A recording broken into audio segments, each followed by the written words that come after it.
प्रिय सुशांत, आज तुम्हारे जन्मदिन पर यह खत लिख रहा हूं। 14 जून 2020 को तुमने आत्महत्या की और तब से चीजें बहुत बदल गई। तुम्हारी मौत दुनिया के लिए जो भी हो, मेरे लिए हमेशा एक रहस्य रहेगी। आत्मा सच को महसूस करने में सक्षम होती है। मेरी आत्मा तक यह संकेत पहुंच रहे हैं कि तुम अपने अंतिम समय में दुखी, निराश, हताश थे। तुम्हें यह दुनिया जीने योग्य नहीं लग रही थी। इसी एहसास के साथ तुम दुनिया से चले गए। तुम्हारा दुनिया से चले जाना तुम्हारी इच्छा थी या कोई साजिश, इस पर देश भर में बहस छानबीन हो चुकी है। इसलिए आज इस पर कोई टिप्पणी नहीं करूंगा। अब सत्य यही है कि तुम नहीं हो और हम तुम्हारी गैर मौजूदगी में आज तुम्हारे जन्मदिन के मौके पर तुम्हें याद कर रहे हैं। जब तुम जीवित थे तब तुम्हारे अभिनय का मुरीद था।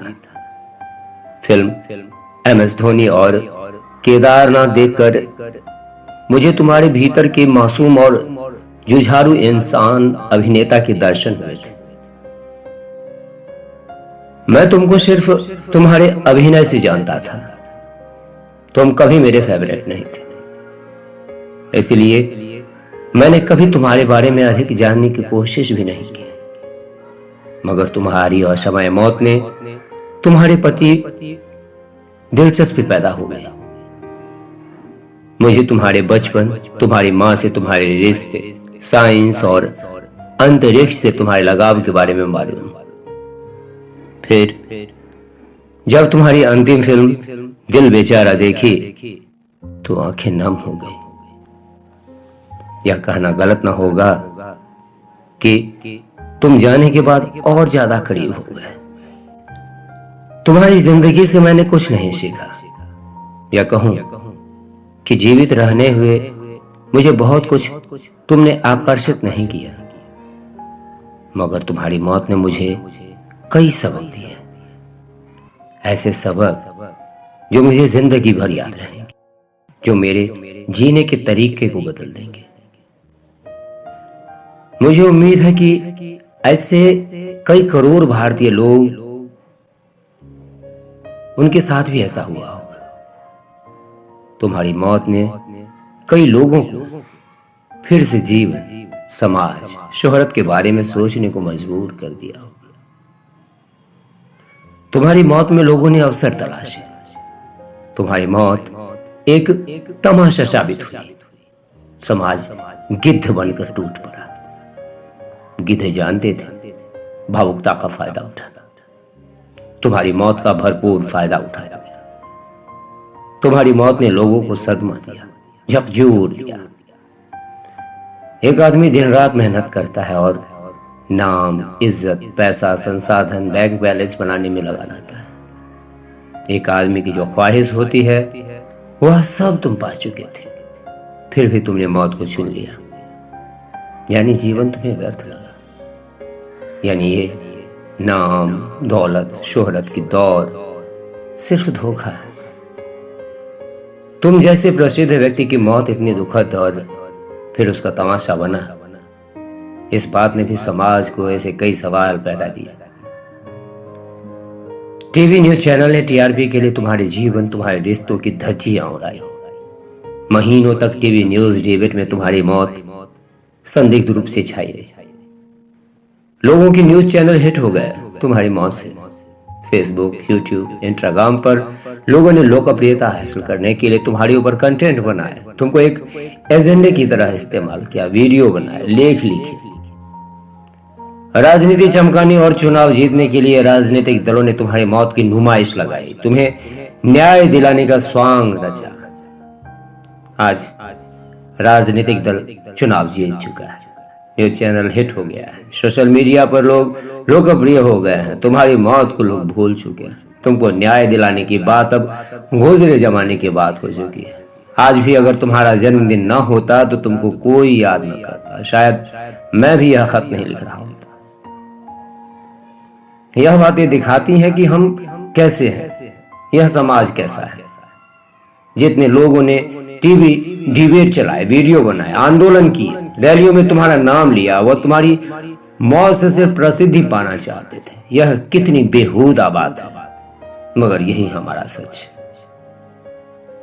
तुम्हारी मौत का तमाशा बताता है कि यह समाज कितना नंगा वहशी है, और हम जिंदगी भर इस समाज की परवाह करते हैं, समाज से डरते हैं, समाज में छवि बनाने, समाज को मक्खन लगाने की कोशिश करते हुए मर जाते हैं। तुम्हारी मौत के बाद हुआ तमाशा समाज से मोह भंग करने का काम करता है। तुम्हारी मौत के बाद एक बात सामने आई कि तुम नशे की गिरफ्त में थे। इस बात को लेकर लोगों के तुम्हारे प्रति भाव बदल गए। अब उन्हें तुम्हारी मौत का शोक करना, तुम्हारे लिए आंसू बहाना जायज नहीं लगा। तुम अब अपराधी थे, विलेन थे। लोगों का यह मत था कि नशे की गिरफ्त में आ चुके एक अभिनेता की रहस्य भरी मौत पर समाज को ध्यान नहीं देना चाहिए। वह इंसान इसी लायक था। मुझे इस बात ने हैरान नहीं किया। जो समाज स्वार्थ के कारण किसी के लिए न्याय मांगता है, उसका यही रवैया होता है। मैं अपनी बात कहूं तो मुझे तुम्हारे लिए दुख है। तुम नशा करते थे या नहीं करते थे, यह मेरे लिए सूक्ष्म बात है। मुझे इससे बहुत फर्क नहीं पड़ता। मैंने तुमको हमेशा दयालु, प्रेमी, करुणा से भरे इंसान के रूप में देखा। तुम बच्चों, बुजुर्गों, स्त्रियों से अच्छा व्यवहार करते थे। तुम अपने समाज, अपने राष्ट्र के प्रति जिम्मेदार थे। तुम्हारे अपने कर्मों के लिए कभी तुमने किसी को आहत नहीं किया। मेरे लिए यही महत्वपूर्ण था।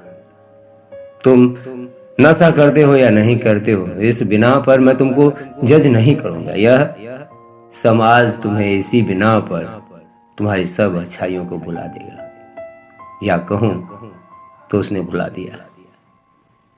मैं यह तो नहीं जानना चाहता कि क्या वजह रही जो तुमने आत्महत्या की। मैं तुम्हारी रहस्य भरी मौत के पीछे के दुख से भी अनजान हूं, मगर मैं यह जरूर महसूस कर रहा हूं कि आखिर क्यों कोई आत्महत्या करता होगा, क्यों कोई नशा करता होगा। समाज, परिवार और रिश्ते किस तरह इंसान का दम घोट देते हैं, यह मैं महसूस कर रहा हूं।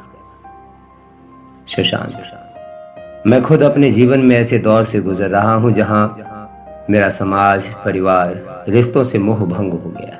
मेरी आस्था खत्म हो गई है। मैं बहुत दुखी हूं, मैं बहुत पीड़ा में हूं। मुझे भी आत्महत्या के विचार आते हैं। मुझे भी जीवन व्यर्थ लगता है। मुझे भी अपना हुनर, यह प्रेम, सम्मान निरर्थक लगता है। मैं कुछ समय तक नशा को सहारा मानकर चलता रहा। आज अगर मेरे जीवन में अध्यात्म, सेवा नहीं होता तो यकीन मानो मैं बर्बाद हो चुका होता। मैं यकीनन आत्महत्या कर चुका होता। सेवा भाव, भक्ति भाव ही मुझे इस कठिन समय में बचाए हुए। मेरा अनुभव यही है कि अगर हम समाज, परिवार, रिश्तों के 1% भी कुछ पाने की उम्मीद रखेंगे तो दुख ही मिलेगा, और हम आत्महत्या की तरफ बढ़ते जाएंगे। जीना है तो यह भूलना होगा कि किसी से हमें कुछ मिलेगा। जितना दे सको देते जाओ और जीवन जिए जाओ। मिलने की इच्छा सिर्फ भ्रम है। सुशांत, तुम्हारे साथ जो हुआ वह तुम्हारे कर्म थे। तुम इस दुनिया में आए, यही कर्मों का फल था।